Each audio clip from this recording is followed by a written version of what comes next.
ನಮ್ಮ ದೇವರು ಕರ್ತನಾದ ಯೇಸು ಕ್ರಿಸ್ತನ ನಾಮದಲ್ಲಿ ಅನುದಿನದ ಆಹಾರ ಪ್ರಿಯರಿಗೆ ಪ್ರೀತಿಯ ಶುಭಾಶಯಗಳು. 2025 ಜೂನ್ ತಿಂಗಳ 20ನೇ ತಾರೀಕಿನ ಶುಕ್ರವಾರದ ದೇವರ ವಾಕ್ಯವು ಧ್ಯಾನ. ನನ್ನ ಧ್ಯಾನವು ಅವನಿಗೆ ಸಿಹಿಯಾಗಿರಲಿ. ಕೀರ್ತನೆಗಳು 104:34. ಧ್ಯಾನವು ಕ್ರೈಸ್ತ ಜೀವನದ ಒಂದು ಪ್ರಮುಖ ಭಾಗವಾಗಿದೆ. ನಾವು ಕರ್ತನನ್ನು ಹೆಚ್ಚು ಧ್ಯಾನಿಸಿದಷ್ಟು ಆತನ ಬಗ್ಗೆ ನಮಗೆ ಹೆಚ್ಚಿನ ಬಹಿರಂಗಪಡಿಸುವಿಕೆಗಳು ಸಿಗುತ್ತವೆ. ಕರ್ತನು ಯೆಹೋಶುವನನ್ನು ಕರೆದಾಗ ಅವನು ಅವನನ್ನು ಧ್ಯಾನದ ಜೀವನಕ್ಕೆ ಕರೆದೊಯ್ದನು.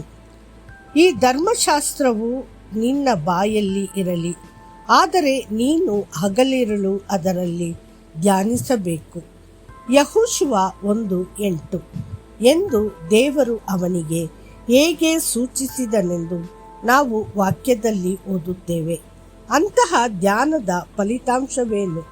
ಶಾಸ್ತ್ರವು ಹೇಳುತ್ತದೆ, ಆಗ ನೀನು ನಿನ್ನ ಮಾರ್ಗವನ್ನು ಸಮೃದ್ಧಿಯಾಗಿಸುವೆ ಮತ್ತು ಆಗ ನಿನಗೆ ಒಳ್ಳ ಯಶಸ್ಸು ಸಿಗುತ್ತದೆ. ಯೆಹೋಶುವ 1:8. ಯೆಹೋಶುವನ ಕಾಲದಲ್ಲಿ ಧರ್ಮಶಾಸ್ತ್ರವು ಮಾತ್ರ ಲಭ್ಯವಿತ್ತು. ಆದರೂ ಹಳೆ ಒಡಂಬಡಿಕೆಯ ಸಂತರು ದೇವರ ಆಜ್ಞೆಗಳನ್ನು ಆಳವಾಗಿ ಧ್ಯಾನಿಸಿದರು. ದಾವೀದನು ಹೇಳುತ್ತಾನೆ, ನಿನ್ನ ಸೇವಕನು ನಿನ್ನ ನಿಯಮಗಳನ್ನು ಧ್ಯಾನಿಸುತ್ತಾನೆ. ಕೀರ್ತನೆಗಳು 119:23. ಮತ್ತು ನಾನು ಪ್ರೀತಿಸುವ ನಿನ್ನ ಆಜ್ಞೆಗಳ ಕಡೆ ನನ್ನ ಕೈಗಳನ್ನು ಎತ್ತುತ್ತೇನೆ ಮತ್ತು ನಿನ್ನ ನಿಯಮಗಳನ್ನು ಧ್ಯಾನಿಸುವೆನು. ಕೀರ್ತನೆಗಳು 119:48. ಹೊಸ ಒಡಂಬಡಿಕೆಯ ಯುಗದಲ್ಲಿ ವಾಸಿಸುವ ನಾವು ಇನ್ನೂ ಹೆಚ್ಚಿನ ಆಶೀರ್ವಾದಗಳನ್ನು ಹೊಂದಿದ್ದೇವೆ. ನಮಗೆ ಧರ್ಮಶಾಸ್ತ್ರ ಮಾತ್ರವಲ್ಲ, ಸಂಪೂರ್ಣ ಹಳೆಯ ಮತ್ತು ಹೊಸ ಒಡಂಬಡಿಕೆಗಳಿವೆ. ಯೇಸು ಕ್ರಿಸ್ತನ ಜೀವನವು ಧ್ಯಾನಕ್ಕೆ ಆಹ್ಲಾದಕರ ವಿಷಯವಾಗಿದೆ. ನಾವು ಕಲ್ವಾರಿಯನ್ನು ಮತ್ತೆ ಮತ್ತೆ ಧ್ಯಾನಿಸುವಾಗ ನಮ್ಮ ಹೃದಯಗಳು ಆತನ ಪ್ರೀತಿಯಿಂದ ಉಕ್ಕಿ ಹರಿಯುತ್ತವೆ. ನಿಜವಾಗಿಯೂ ಹಳೆಯ ಒಡಂಬಡಿಕೆಯ ಸಂತರಿಗಿಂತ ಹೆಚ್ಚಾಗಿ ಧ್ಯಾನ ಮಾಡಲು ನಮಗೆ ಕರೆ ನೀಡಲಾಗಿದೆ. ಧ್ಯಾನ ಎಂದರೆ ಕೇವಲ ಶಾಸ್ತ್ರವಚನಗಳ ಬಗ್ಗೆ ಚಿಂತಿಸುವುದಿಲ್ಲ. ಕರ್ತನ ಅದ್ಭುತ ಕಾರ್ಯಗಳ ಬಗ್ಗೆಯೂ ನಾವು ಧ್ಯಾನಿಸಬೇಕಾಗಿದೆ. ಸೃಷ್ಟಿಯನ್ನು ನೋಡುವಾಗ ನಾವು ವಿಸ್ಮಯದಿಂದ ಹೇಳಬೇಕು, ಇದನ್ನೆಲ್ಲ ಸೃಷ್ಟಿಸಿದ ನನ್ನ ಕರ್ತನು ಎಷ್ಟು ಮಹಿಮೆಯುಳ್ಳವನು. ಮತ್ತು ಆತನ ಜ್ಞಾನವು, ತಿಳುವಳಿಕೆಯು ಮತ್ತು ಕೃಪೆಯ ಬಗ್ಗೆ ಕೃತಜ್ಞತಾಪೂರ್ವಕವಾಗಿ ಧ್ಯಾನಿಸಬೇಕು. ಆತನ ಮಹತ್ಕಾರ್ಯಗಳನ್ನು ಧ್ಯಾನಿಸಲು ಸಹ ನಾವು ಕರೆಯಲ್ಪಟ್ಟಿದ್ದೇವೆ.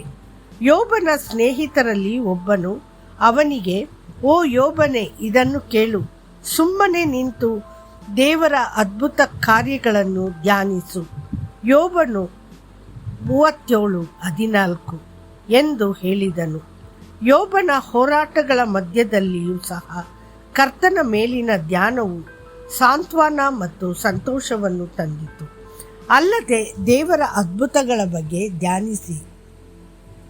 ಆದಿಕಾಂಡದಿಂದ ಪ್ರಕಟಣೆಯವರೆಗೆ ಸತ್ಯವೇದವು ದೇವರು ತನ್ನ ಮಕ್ಕಳಿಗಾಗಿ ಮಾಡಿದ ಅದ್ಭುತಗಳಿಂದ ತುಂಬಿದೆ.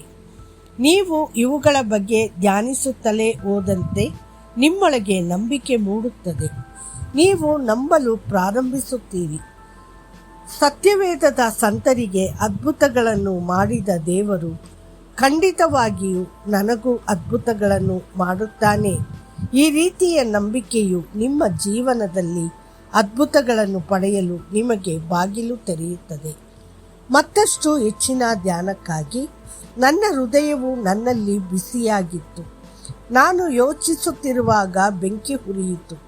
ಆಗ ನಾನು ನನ್ನ ನಾಲಿಗೆಯಿಂದ ಮಾತನಾಡಿದೆನು. ಕೀರ್ತನೆಗಳು 39:3.